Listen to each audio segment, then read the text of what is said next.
నమస్కారం. ఇప్పుడు నేను ఈ వీడియోలో చెప్పే టాపిక్ ఏంటంటే, ఇప్పుడు మన ప్రస్తుత కరెంట్ హాట్ టాపిక్ రక్షాబంధన్. ఈ రాఖీ పండగ మనము మొట్టమొదట ఎప్పుడు మొదలైంది? రాఖీ అనంగానే మన వాళ్ళకి ఒక ఫ్యాన్సీ రాఖీ ఒక స్టోర్ నుంచి కొనడము, మనకున్న అన్నకో, తమ్ముడికో కట్టేయడము అంతే. వాళ్ళు డబ్బులు ఇస్తారనో, లేదంటే ఏదో ఒక గిఫ్ట్ ఇస్తారనో వెయిట్ చేయడము ఇలాగైపోయింది పండగ. బట్ యాక్చువల్గా రాఖీ అనేది ఎలా మొదలైంది? దాని విశిష్టత ఏంటి?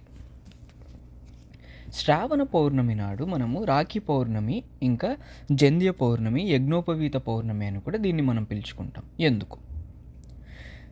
మొట్టమొదటి ఇది ఎప్పుడు మొదలైంది అని తెలుసుకోవాలంటే మీరు తిరిగి వామనుడు ఉన్న టైంకి వెళ్ళాలన్నమాట.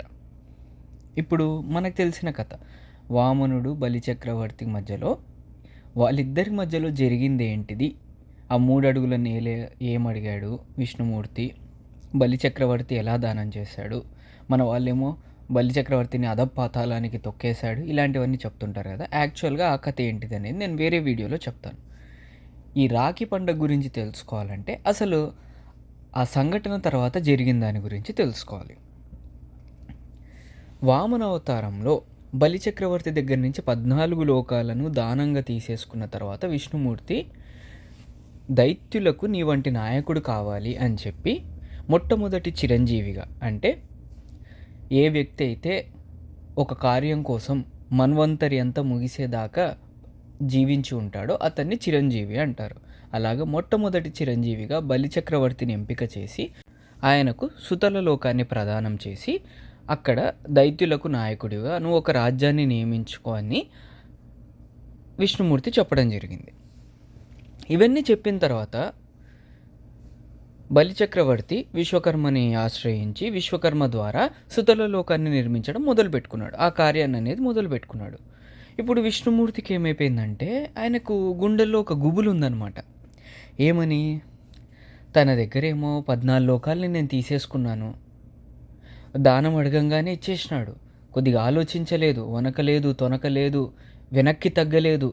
ఎందుకు ఈయన అడిగేస్తున్నాడు ఏం ఆలోచించలే, వినయంతో నాకు ఇచ్చేసినాడు 14 లోకాలు. ఆ తర్వాత నేను అతనికి చిరంజీవిగా నియమించి ఎంతో బాధ్యతను అప్పచెప్తే కూడా వెంటనే వినయంగా స్వీకరించినాడు, కొద్దిగా కూడా ఆలోచించలేదు. అరే అంతటి భక్తి ఆయన నా మీద చూపించినాడు, అయినా నేను ఆయన దగ్గర నుంచి అన్నీ తీసేసుకున్నాను. ఇప్పుడు అందరికీ విష్ణుమూర్తి తప్పు చేశాడా? ఇవన్నీ ఆలోచించకండి. ఇక్కడ సిచ్యువేషన్ ఎలా ఉందంటే, ఒక వ్యక్తి తను ఒక కంపెనీని బిల్డ్ చేసుకుంటే ఆ కంపెనీని అంతా తీసేసుకొని అదే కంపెనీలో ఎంప్లాయ్ చేసినట్టు ఒక ఎంప్లాయీగా అతన్ని నియమించుకుంటే ఎలా ఉంటుందో అటువంటి సిచ్యువేషన్లో బలిచక్రవర్తి ఉన్నాడు. ఆ గుబులు విష్ణుమూర్తికి ఉందన్నమాట.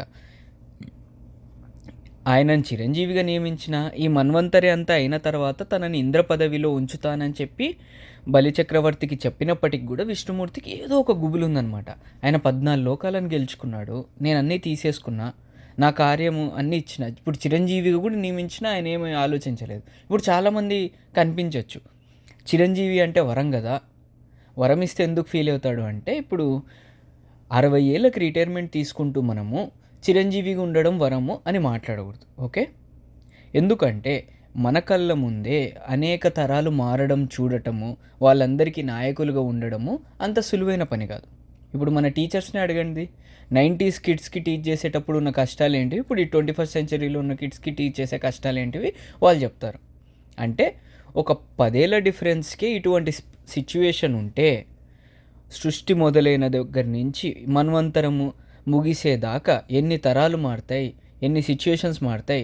ఒక చిరంజీవిగా ఒక వ్యక్తిని నియమించి అతన్ని దైత్యులందరికీ నాయకుడిగా ఉంచి దైత్యులను నాయకత్వంలో ఉంచాలి అన్నప్పుడు ఆయన సిచ్యువేషన్ ఏంటిది? అయినా కూడా ఆయన ఏమీ తొనకలేదు, వెనక్కి తగ్గలేదు, ఒకసారి కూడా సందేహించలేదు. విష్ణుమూర్తి చెప్పాడు, నేను చేస్తున్నాను. ఆ రకంగా ఆయన యొక్క వినయాన్ని, విధేయతని, భక్తిని చూసి ఇప్పుడు విష్ణుమూర్తికి ఈయనకి ఏదో ఒకటి ఇవ్వాలి, ఏదో ఒకటి చేయాలి. చూస్తున్నాడు. ఆయనేమో బలిచక్రవర్తి ఏమో నిద్రపోకుండా ఈ విష్ణుమూర్తి నాకు ఒక కార్యం ఇచ్చినాడు, దాన్ని పర్ఫెక్ట్గా చేయాలి అన్నట్టుగా నిద్రపోకుండా విశ్వకర్మని పట్టుకొని ఇది ఇక్కడ చేయి, మిగతా వాళ్ళందరినీ పట్టుకొని ఇట్లా చేయండి అట్లా చేయండి అని చెప్తూ ఆయనేమో అసలు నిద్రపోవట్లే. ఇప్పుడు విష్ణుమూర్తి యొక్క ఆలోచన ఏమిక్కడ? నేను ఒకవేళ బలిచక్రవర్తితో యుద్ధం చేసైనా ఈ రాజ్యాన్ని, ఈ 14 లోకాలను గనక తీసుకుని ఉంటే దైత్యులకు ఆయన మీద ఏ కోపం ఉండేది కాదు. కోపం అంతా నా మీద ఉండేది. కానీ బలిచక్రవర్తి ఎంతో వినయంతో భక్తితో నాకు దానం ఇచ్చేసరికి దైత్యులకు కోపం అంతా కూడా ఇప్పుడు బలిచక్రవర్తి మీద ఉంటుంది. అంత సులువుగా దానం ఎలా ఇచ్చేస్తావు అని. అయినప్పటికీ కూడా బలిచక్రవర్తి ఈ దైత్యులందరినీ కంట్రోల్ చేస్తూ విష్ణుమూర్తి ఇచ్చిన కార్యాన్నే హయ్యెస్ట్ ప్రయారిటీగా ఉంచి మొత్తం డెడికేషన్ అంతా కూడా ఆ కార్యం మీదనే ఉంచి ఆయన తన పని తను చేసుకుంటున్నాడు. మనకు తెలుసు ఇప్పుడు దేవతలకు కూడా సమస్య వస్తే విష్ణుమూర్తి దగ్గరికే వస్తారు. మాకు సాయం చెయ్యి, ఇక్కడ ఈ సమస్య ఉంది, సాల్వ్ చెయ్యి అని విష్ణుమూర్తి దగ్గరికే వస్తారు.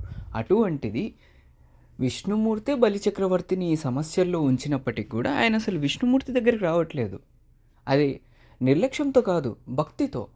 ఆయన ముందు నాకు కార్యం ఇచ్చినాడు, ఎన్ని కష్టాలున్నా ఎన్ని సమస్యలున్నా ముందు ఆ కార్యాన్ని సాధించిన తర్వాతనే ఏదైనా అన్నట్టుగా బలిచక్రవర్తి ముందుకెళ్తున్నాడు.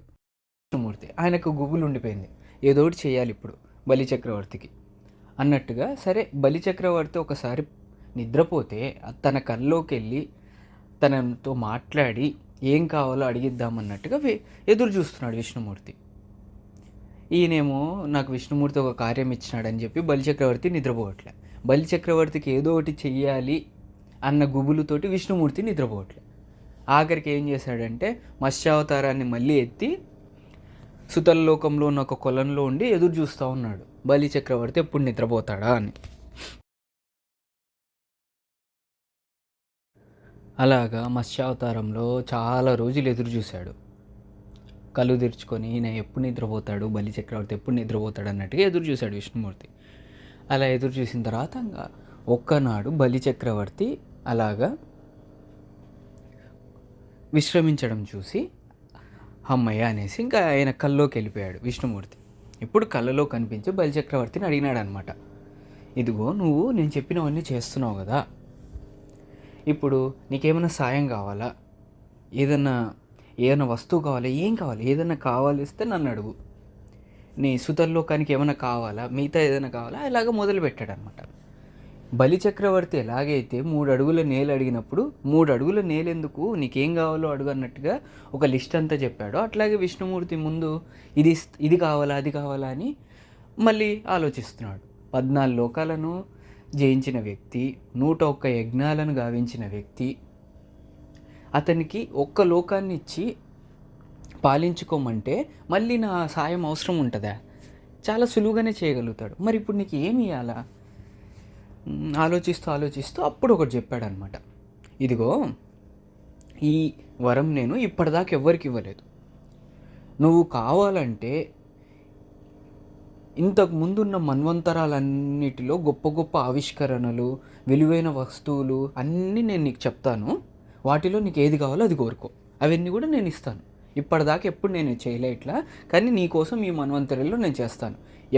ఏ విలువైన వస్తువు, పాత మన్వంతరిలో ఉన్న, పురాణ మన్వంతరిలో ఉన్న ఏ వస్తువైనా అడుగు, నేను తీసుకొచ్చి నీకు ఇస్తా, విలువైనవన్నీ నేను చెప్తా అంటే అప్పుడు అన్నీ చెప్పాడు ఆయన. ఈ ఆవిష్కరణ, ఈ మన్వంతరిలో ఈ ఆవిష్కరణ, ఇలాగ ఇది విలువైనవి అన్నీ చెప్పాక అప్పుడు బలిచక్రవర్తి ఏమన్నాడంటే, స్వామి ఇవన్నీ నాకెందుకు, నువ్వు నా ఇంటికి వచ్చి కొలువు ఉండు, నీకు సేవ చేసుకుంటా, అదే నాకు కావాలి అన్నాడు అనమాట. ఇప్పుడు విష్ణుమూర్తికి ఇప్పుడు వచ్చిన ఆనందము, ఆయన పరిస్థితి ఏంటో నేను చెప్తాను. విష్ణుమూర్తి యొక్క పరిస్థితి, ఇప్పుడు విష్ణుమూర్తి యొక్క పరిస్థితి ఎలా ఉంది అంటే, ఉదాహరణకు ఒక అబ్బాయి ఉన్నాడు. ఆ అబ్బాయి వాళ్ళ తల్లిదండ్రుల దగ్గరికి వెళ్ళి, నాన్న నేను ఐఏఎస్ ఐపీఎస్ అవుతాను, లేదంటే నేను ఒక డాక్టర్ అవుతాను అని అన్నాడు. పేరెంట్స్ మిడిల్ క్లాస్ పేరెంట్స్, వాళ్ళ శక్తి కొలది వాళ్ళు అన్నీ చేయగలిగినారు. అయినా కూడా ఆ అబ్బాయి స్కాలర్షిప్ల మీద చదువుతూ, ఫ్రీ సీట్స్ తెచ్చుకుంటూ, అన్ని ట్యూషన్స్ కూడా వెళ్ళకుండా తనకు తానే అన్నీ కష్టపడి చదివి డెడికేషన్ చూపించి ఫైనల్గా డాక్టర్ అయిపోయాడు. అటువంటి పరిస్థితుల్లో అప్పుడు ఆ పేరెంట్కి ఎలా ఉంటుంది, దగ్గరకు వచ్చి నేను నీకు వీలైనంత సాయం చేసినారా, అయినా కూడా నువ్వు నా మీద ఎటువంటి బర్డెన్ పెట్టకుండా ఫైనల్గా నీ గోల్ నీకు రీచ్ అయినావు, నేను ఇప్పుడు రిటైర్ అయినా, నా దగ్గర పెన్షన్ డబ్బులు ఉంది, నీకు ఏది కావాలంటే అది అడుగు, నీకు కొనిస్తా, నీ విజయానికి గాను నేను నీకు కొనిస్తా అనేసి ఆ పేరెంట్ అంటున్నాడు. ఎందుకు ఇప్పుడు ఆ పేరెంట్కి ఒక గుబులు ఉంది, నేను తక్కువ హెల్ప్ చేసినా మా వాడు అన్నీ సాధించుకున్నాడు, వాడికి ఇంకా నేను తండ్రిలాగా చేయలేకపోతేనే అన్న ఒక గుబులు ఉంది. అటువంటి సిచ్యువేషన్లో ఆ అబ్బాయి ఇది కావాలి అది కావాలి అని అడగకుండా, ఎందుకు నాన్న నువ్వు ఉన్నావు కదా, నాకు నువ్వు ఉంటే చాలు, నీకంటే ఎక్కువ ఏముంది అని ఒక్క మాట అంటే అప్పుడు పేరెంట్స్ పరిస్థితి ఎట్లుంటుంది? వాళ్ళకి ఆ ఆనందంతో, నా కొడుక్కి నేనంటే ఇంత ఇష్టమా అన్న ప్రేమతో వాళ్ళొక ఆల్మోస్ట్ వాళ్ళకి తెలిసిన వాళ్ళందరూ చెప్పుకుంటాడు, నా కొడుకు ఇట్లాంటి వాడు, వాడికి నేనంటే ఎంత ప్రేమ అది ఇది అని ఉబ్బి తబ్బిపోయి ఉంటారు ఆ సిచ్యువేషన్లో. ఇప్పుడు విష్ణుమూర్తి అటువంటి సిచ్యువేషన్లో ఉన్నాడు. ఈయన దగ్గర నుంచి నేను 14 లోకాలను తీసుకున్నా, ఏదో ఒకటి చేద్దామని నేను అన్నీ చెప్పాను, మనవంతరి అన్నీ, కానీ నన్ను అడిగినాడు అనేసి, ఎట్లయితే గజేంద్ర మోక్షం సమయంలో ఏనుగు పిలిచంగానే ఆయన ఏమి ఆలోచించకుండా వెళ్ళిపోయినాడో కాపాడడానికి, అలాగే బలిచక్రవర్తి ఇప్పుడు నువ్వు రాసామి, నువ్వు నా దగ్గర కొలువు ఉండి నీ సేవ చేసుకుంటానంగానే ఇంకా ఆయన నన్ను పిలిచినాడు అనేసి గెలిపోయినాడు అంతే. పోయి అక్కడ కొలువు అయిపోయి ఉన్నాడు. ఆయన యొక్క విష్ణుమూర్తి కోసం ఒక ప్రత్యేక మందిరాన్ని నిర్మించి అక్కడ ఆయనను కొలువు చేసుకొని సేవ చేసుకుంటున్నాడు బలిచక్రవర్తి. ఇప్పుడు విష్ణుమూర్తి ఏమి ఇన్ని చెప్పినా నన్నే కావాలన్నాడు, ఇప్పుడు నేను వచ్చి కొలువు ఉంటే దైత్యులకి ఇంకా కోపం వస్తుంది కదా, అంతా ఆయనకి ఇచ్చేసి మళ్ళీ ఇప్పుడు ఆయనను తీసుకొచ్చి గొప్ప స్థానంలో నిలబెట్టినామని ఇంకా కోపం వస్తుంది, అయినా కూడా నన్నే కోరుకున్నాడు అనేసి ఇప్పుడు ఆయన ఆనందంలో వచ్చి అక్కడ కొలువైపోయి ఉన్నాడు. బలిచక్రవర్తి ఏమో ఆయనకు సేవలు చేసుకుంటూ ఆయనకు ఆతిథ్యం ఇస్తూ ఆయన ఆనందంగా ఆయన ఉన్నాడు. విష్ణుమూర్తికి ఇంకా ఆనందం, నాకు బాగా సేవ చేసుకుంటా అలాగే ఉండిపోయినాడు అనమాట ఆయన. సరే 1 రోజు 2 రోజులు ఉంటాడేమో, వచ్చేస్తారు కదా తిరిగి. కొన్నాళ్ళు అక్కడే ఉన్నాడు. మెల్లగా ఏమైపోయిందంటే పరిస్థితి, సూర్యుడు ఉన్నాడు, తొంగి చూస్తున్నాడు ఈయన, ఏందినా సర్వం ఆయనే ఉండేవాడు, ఇప్పుడు పర్టిక్యులర్గా ఒక చోట కొలువైపోయి ఉన్నాడు. సూర్యుడు కాస్త భూలోకంలో ఉండే సూర్యుడు కాస్త కిందికి జరుగుతూ ఆ సుతల్లోకం వైపు చూస్తున్నాడు. ఇప్పుడు విష్ణుమూర్తి ఉన్నాడు కదా అని ఆయనను గొలుచుకుంటూ. తర్వాత ఏమైపోయింది, విష్ణుమూర్తి యొక్క అడుగు పడంగానే సుతల్లోకం యొక్క నేలంతా కూడా అసలు గొప్పగా తయారైపోయింది. బీడు భూమే లేదు, అంత సారవంతమైన భూమిలాగా మారిపోయింది ఆయన అడుగు వల్ల. ఋషులు మునులు ఏం చేస్తున్నారంటే సుతల్లోకానికి వస్తున్నారు, అయ్యా బలి నువ్వు కొత్తగా నగరాన్ని నిర్మిస్తున్నావు కదా, మేము వచ్చి నీకు యజ్ఞయాగాదులు అన్నీ జరిపిస్తామని చెప్పేసి, విష్ణువు ఉన్న స్థానం కదా అని వాళ్ళు యజ్ఞయాగాదులు మొదలుపెట్టినారు. వర్షాలు పడ్డం మొదలయ్యాయి. దానవులకు దైత్యులకు అన్నీ సమకూరుతున్నాయి. దైత్యులకు అన్నీ సమకూరడం మొదలైనాయి అన్నమాట. ఇప్పుడు ఇంతకుముందు సుతలలోకము అంటే ఎలా ఉండేది అనేది పక్కన పెట్టేస్తే, ఇప్పుడు సుతలలోకము సుభిక్షమైన లోకం అయిపోయింది. అరే స్వర్గలోకము అనడానికి కూడా ఆస్కారం ఉండేంత లోకంలాగా సుతల్లోకం మారిపోయింది. దైత్యులకేమో అన్నీ దొరుకుతూ ఉన్నాయి. ఇప్పటిదాకా విష్ణుమూర్తి అంటే కోపం ఉన్న ఈ దైత్యులకు గాను ఆ కోపం అంతా ఒక్కసారిగా భక్తికి మారిపోయింది. అరే ఇన్నాళ్ళు మనము ఆయన మీద కోపంగా ఉన్నాము, కానీ ఆయన వస్తే ఇన్ని వస్తాయి మనకి అనుకున్నారు. పోయి వాళ్ళు కూడా ఒకరి తర్వాత ఒకరు భక్తి చూపించడం మొదలుపెట్టినారు. విష్ణుమూర్తికి ఇంకా ఆనందం అయిపోతుంది. ముందే బలిచక్రవర్తి ఆయనకేమో ఇంత సేవ చేసుకుంటా ఎంతో భక్తి చూపిస్తున్నాడు, ఇప్పుడు మళ్ళీ వీళ్ళు కూడా మొదలైనారు. అదేంటి దేవతలు కూడా ఇంతే భక్తి చూపిస్తారు కదా అంటే, దేవతలు చూపించడం వేరు, దైత్యులు చూపించడం వేరు. ఇప్పటిదాకా వీళ్ళ పేరు వినంగానే ముందు ఆయన మనసులోకి వచ్చేది ఏంటిది, ఇప్పుడు ఏ అవతారం ఎత్తి ఎవరినంతం చేయాలి, ఎవరిని సరైన దారిలో పెట్టాలి. కానీ ఇప్పుడు దైత్యులు వాళ్ళంతకు వాళ్ళే వచ్చి విష్ణుమూర్తికి భక్తి చూపిస్తూ సేవ చేసుకుందామని ఆ సిచ్యువేషన్ చూడంగానే ఆయనకి ఇంకా ఆనందం వేసింది విష్ణుమూర్తికి, వాళ్ళ యొక్క భక్తి ఇదంతా చూసి. మెల్లగా ఏమైపోయింది, ఋషులు పెరిగిపోయినారు. హోమం చేయడానికి గాను కామధేనువుని పిలిచినారు. కామధేనువు కాస్త హోమధేనువులాగా మరి సుతల్లోకం అంతా తిరుగుతూ ఉంది. ఆమె ఏవి విసర్జించినా కానీ అదొక సంపదే కామధేనువు. ఇప్పుడు మెల్లగా మహర్షులు వీళ్ళే కాదు, గంధర్వులు వీళ్ళందరూ వచ్చి అందరూ వస్తారు కదా, ఇంత సుభిక్ష లోకం ఉంది, మీరు ఎలాగో కొత్త లోకం స్టార్ట్ చేస్తున్నారు, మేము వచ్చి మీకు ఈ హెల్ప్ చేస్తాము ఆ హెల్ప్ చేస్తాము గరుత్మంతుడేమో ఆయనేమో నాకు చెప్పకుండా ఇక్కడికి వచ్చేసినాడు, కనీసం ఇప్పుడు బయటికి వస్తేనన్నా నన్ను వాడుకుంటాడేమో అనేసి సుతల్లోకం పైనే తిరుగుతూ ఉన్నాడు. ఇం మొత్తము ఈ సమస్త 14 లోకాల్లో ఉన్న విలువైనవన్నీ కూడా సుతల్లోకానికి వెళ్ళడానికి ప్రయత్నిస్తున్నాయి. ఆల్మోస్ట్ ఎలా అయిపోయిందంటే బలిచక్రవర్తి 14 లోకాలనేవి దానం చేశాడు. ఇప్పుడు తిరిగి ఆ 14 లోకాలన్నీ ఎందుకు దానం చేసావయ్యా, మీ దగ్గరే ఉంటామన్నట్టుగా అన్ని సుతల్లోకానికి ఇరుక్కుపోతున్నాయి అన్నట్టుగా అయిపోయింది. మొత్తం యూనివర్స్ అంతా కూడా ఇరుక్కపోతే ఎట్లయిపోతుందో సుతల్లోకంలో అలా తయారైపోతుంది. విలువైన వస్తువులన్నీ అటు సైడ్ వెళ్ళిపోతున్నాయి. మొత్తం సెంటర్ ఆఫ్ గ్రావిటీ అంతా మారిపోయింది విశ్వానికి.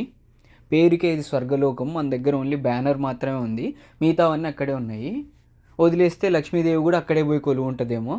ఆమె కోసమే ఒకప్పుడు క్షీరసాగర మదనం చేసావు, సంపద సదుపాయాలు ఇంకేం లేకుంటే ఏం చేసుకుంటాం మనము, అట్లా తయారైపోయింది అనమాట. ఇంకా ఏం చేద్దాం ఇప్పుడు. దేవేంద్రుడు పోయి బ్రహ్మదేవుడిని అడిగినాడు, దేవతలందరూ కలిసి ఆయనను కాస్త తిరిగి రమ్మంటారా అన్నట్టుగా అడిగితే, అప్పుడు బ్రహ్మదేవుడేమి, నేను చేయలేను. ఏమని చెప్పమంటావు, నువ్వు ఒక వ్యక్తి దగ్గర నుంచి 14 లోకాలు తీసుకున్నావు అని గుబుల్తో ఉన్నావు కదా, ఆయనకు నువ్వు గుబుల్తో ఒక వరం ఇచ్చినావు కదా, అది కూడా తిరిగి తీసేసుకో అని చెప్పమంటావు నన్ను? నేను చెప్పను. చెప్పినా ఆయన విన్నాడు. ఇప్పుడు నేను అక్కడికి వెళ్ళి ఆయనను పిలిచినా రాడు, కాబట్టి నువ్వు వేరే రకంగా ప్రయత్నించు. దేవతల్లో కొందరు శివుణ్ణి వెళ్ళి అడుగుదామా అంటే వద్దు, దేవేంద్రుడు వద్దు.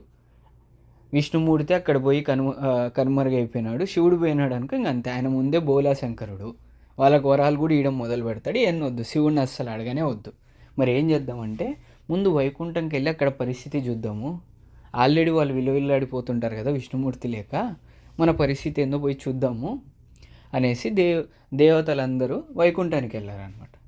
వెళ్తే అక్కడేమో ఇద్దరు లేరు ద్వారపాలకులు, ఒక్కరే ఉన్నారు. ఇంకొకరేమో బలిచక్రవర్తి యొక్క రాజ్యం దగ్గర ఉన్నారు. ఇంకా అయిపోయింది, వీళ్ళకి అర్థమైపోయింది, వదిలేసామనుకో మొత్తం వైకుంఠం అంతా కూడా వెళ్ళి సుతల్లోకంలోనే షిఫ్ట్ అయిపోద్ది. క్షీరసాగరం కూడా కాస్త కిందికి ఫ్లో అవ్వడం మొదలుపెట్టింది. ముందే క్షీరసాగరం అంటే ఏదైనా ఇచ్చే అనంత సంపద, ఇంకా అది కూడా వెళ్ళిపోయిందంటే ఇంకా సుతల్లోకము అందరు వెళ్ళి ఇంకా సుతల్లోకంలోనే ఉండొచ్చు, మిగతా అన్నీ ఇంకా ఖాళీ ప్లేసెస్ 14 లోకాలు అలా తయారైపోతుంది అనేసి లక్ష్మీదేవిని కోరినారనమాట. తల్లి నువ్వు కూడా వెళ్ళిపోతావేమో, వద్దు నువ్వు వెళ్ళొద్దు అని వాళ్ళ బాధ, విష్ణుమూర్తిని తిరిగి తీసుకురా అని వ్యక్తం చేశారనమాట. ఇప్పుడు బలిచక్రవర్తి ఎలాగైతే విష్ణుమూర్తిని కట్టిపడేశారో, ఆఖరికి దేవతలు కూడా లక్ష్మీదేవిని అట్టే కట్టిపడేశారనమాట. తల్లి నువ్వు కూడా పోతావేమో అని. ఇప్పుడు ఆమెకి ఇక్కడ ఉండాలని లేదు, వీళ్ళని వదిలేసి వెళ్ళాలని లేదు. విష్ణుమూర్తి దగ్గరికి ఆమె పోవాలని ఉంది ఆమెకు కూడా. సరే మరి ఇప్పుడు ఏం చేస్తుందంటే లక్ష్మీదేవి శివుడి దగ్గరికి వెళ్ళి, అన్న నువ్వు కాస్త హెల్ప్ చేస్తే నేను విష్ణుమూర్తిని తిరిగి తీసుకొచ్చుకుంటా, ఏం చేయాలో చెప్పు అని అడుగుతుందనమాట. అనగానే శివుడు కేవలము నువ్వు బలిచక్రవర్తి ద్వారా మాత్రమే విష్ణుమూర్తిని తిరిగి తీసుకురాగలవు అని చెప్తాడు. అప్పుడు లక్ష్మీదేవి ఆ జగన్మాతని, ఆ ఆదిపరాశక్తిని ఉపాసన చేస్తుంది అనమాట. అలా ఉపాసన చేసిన తర్వాత శివుడి మెడలో సర్పం ఉంటుంది చూడండి, వాసుకి. ఆ వాసుకి యొక్క స్వీయ స్వరూపంతో ఒక పసుపు దారాన్ని తయారు చేస్తుంది ఆమె.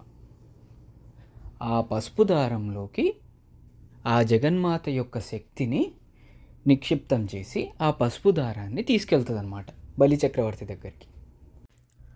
లక్ష్మీదేవి సుతల లోకంలో అడుగు పెట్టంగానే దైత్యులందరూ కూడా ఆహా లక్ష్మీదేవి కూడా వచ్చేసింది, ఇంక ఇక్కడ ఈమె కూడా ఇక్కడే కొలువై ఉంటుందని ఇంకా వాళ్ళ ఆనందము వాళ్ళు ఉబ్బితప్పిపోయినారు. ఇంకా దైత్యులందరూ ఆఖరికి ఇంకా లక్ష్మీదేవి కూడా వచ్చేసింది, ఇంకా అసలు మనకి ఏ కొదవే ఉండదు సుతల్లోకంలో. ఆమె మొత్తం ఈ విశ్వంలోనే అంత సంపదకి ఆమెనే స్వరూపము. ఆమె కోసమే కదా క్షీరసాగర మదనాన్ని చేసాం మనము. ఆమె వచ్చేసింది ఇంకా సుతల్లోకానికి. ఇంకా ఆమె ఉండక ఏమి, లక్ష్మీదేవి ఉండగా ఇంకా మనకు అసలు ఏమి భయం, ఏది కొరత ఏం లేదు. బలిచక్రవర్తిని లక్ష్మీదేవి కలవడానికి ముందు ఎందరో మంది వచ్చి ఆమెకు ఆతిథ్యం ఇస్తామని, ఆమెకు సేవ చేసుకుంటామని అంత భక్తి చూపించారంటే, ఆమె కూడా లక్ష్మీదేవి కూడా బలిచక్రవర్తిని కలిసేలోపు ముగ్ధురాలైపోతుందేమో, అందుకే ముందుగానే అమ్మవారి నుంచి ఒక సాయం కోరిందనమాట ఈమె. లక్ష్మీదేవి తన యొక్క గమ్యాన్ని మరవకుండా, తన యొక్క ఆలోచన అనేది వీళ్ళ భక్తిలో నిమగ్నం అవ్వకుండా అమ్మవారిని సాయం కోరుతుంది. అందుకని అమ్మవారు భ్రామరి రూపంలో ఉండి తన చెవిలో అని ఇలాగా శబ్దం చేస్తూ ఉంటుంది అనమాట. ఇప్పుడు మనం భ్రామరి ఆసనం అనేది ఎందుకు వేస్తాము? భ్రామరి ఆసనం వేసి అని మనల్ని కాసేపు ఎందుకు చేయమంటారంటే, మనం అలా రోజు పొద్దున్నే అలాగ మన రోజు మొదలు పెడితే మనకి ఏ రకమైన డిస్ట్రాక్షన్స్ ఉండవు. ఈరోజు మనం ఏం చేయాలనుకుంటున్నామో, ఏం చెయ్యాలి, అవన్నీ మనం ఆలోచించుకుంటూ ఇలాగ చేస్తే ఈ యోగాసనము మనకి ఏ రకమైన డిస్ట్రాక్షన్స్ ఉండవు రోజంతా కూడా. అలాగా లక్ష్మీదేవి బలిచక్రవర్తి దగ్గరికి వెళ్ళిందనమాట.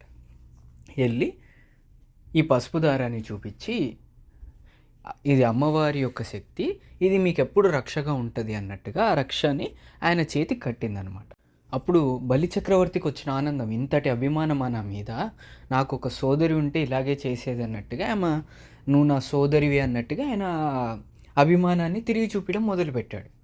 ఎందుకు ఆ రక్షకు అంత ఇంపార్టెన్స్ ఉందా అంటే, అవును, ఆ పసుపు దారంలో జగన్మాత యొక్క శక్తి నిక్షిప్తమైంది.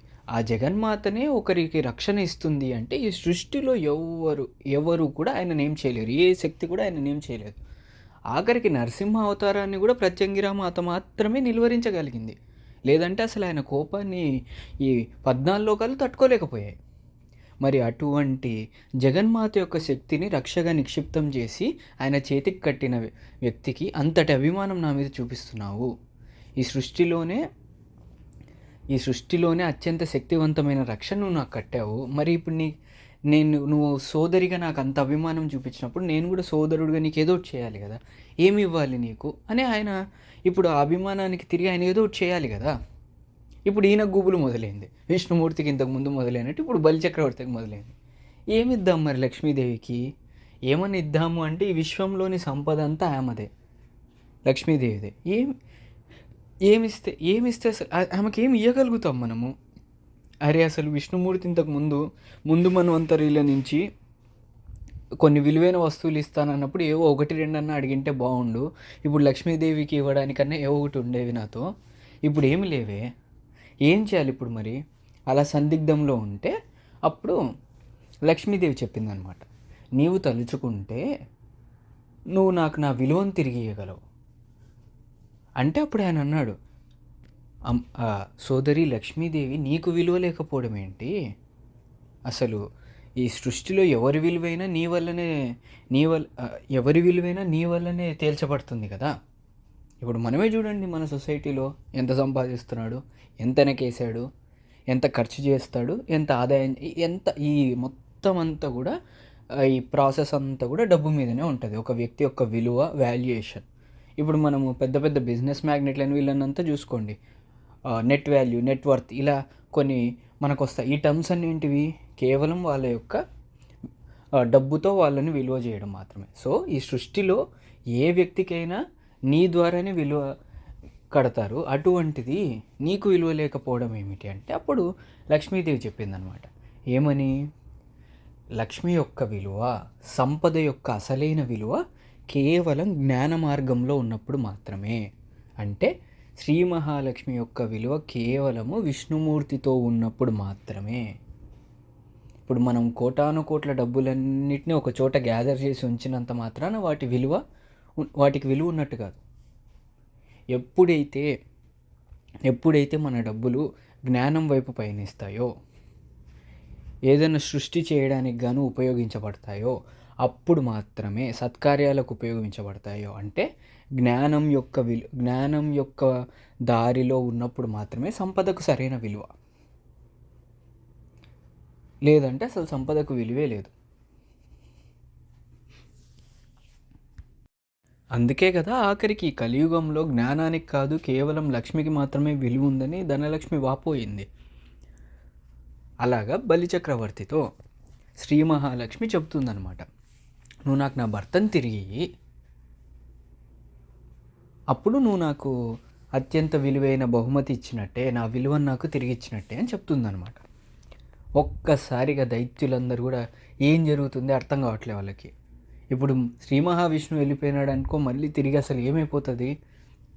ఇప్పటిదాకా ఆయన ఆ, ఇప్పటిదాకా ఆయన ఉన్నందుకే కదా, శ్రీ మహావిష్ణువు ఉన్నందుకే కదా ఈ సుతల లోకం కాస్త సుభిక్ష లోకంగా మారిపోయింది. మరి ఇప్పుడు పరిస్థితి ఏంటి అని అలాగ వాళ్ళు ఆందోళనలో ఉంటే అప్పుడు విష్ణుమూర్తి లక్ష్మీదేవి ఇలాగ చెప్పారనమాట. నేను ప్రతి సంవత్సరం వచ్చి నిన్ను చూస్తాను. అలాగే లక్ష్మీదేవి కూడా నేను కేవలం ఈ ఈ శ్రావణ పౌర్ణమి నాడు, ప్రతి శ్రావణ పౌర్ణమి నాడు వచ్చి నీకు ఇలా అంటే ఒక రక్షణ నేను కడతాను, నువ్వు నా సోదరుడివి అని లక్ష్మీదేవి చెప్తుందనమాట. అందుకే ఈ శ్రావణ పౌర్ణమి జంధ్య పౌర్ణమిగా, యజ్ఞోపవీత పౌర్ణమిగా, రాఖీ పౌర్ణమిగా కూడా పిలువబడుతుంది.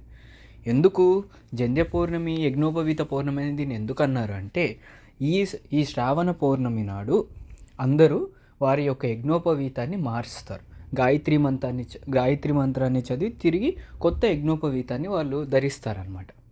ఎందుకు అంటే ఈ సమయంలో ఆ గాయత్రి మంత్రం యొక్క బీజాక్షరాల వల్ల తిరిగి జంధ్యం యొక్క శక్తి పునరావృతం అవుతుందన్నమాట. అందుకుగాను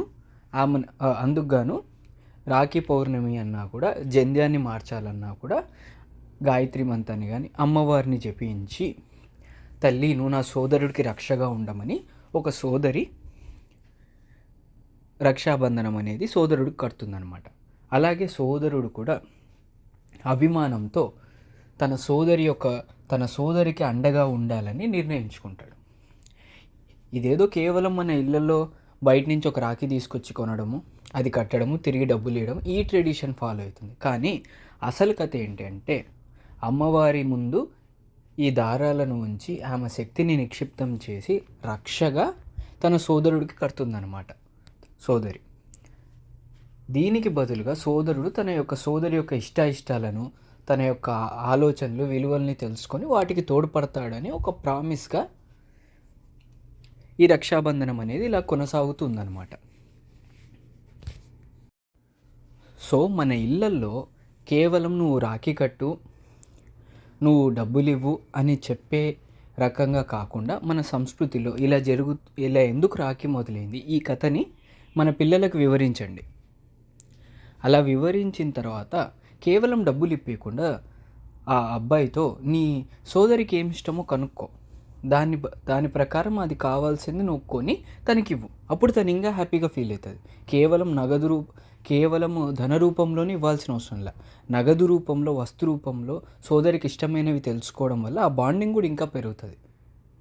అలాగే సోదరికి కూడా రాఖీ కట్టేటప్పుడు నువ్వు కేవలం ఇదేదో ఒక తాడులాగానో ఫ్రెండ్షిప్ బ్యాండ్ లాగానో కట్టు అనకుండా ఆ ఆదిపరాశక్తిని తలుచుకొని ఆ ఆదిపరాశక్తి నీ సోదరుడికి ఎప్పటికీ రక్షగా ఉండాలి అని కోరుకొని కట్టు అని మనం మన పిల్లలకి చెబితే మనం సనాతన ధర్మానికి మనం కనీస బాధ్యతను నిర్వర్తించిన వ్యక్తులం అవుతాము.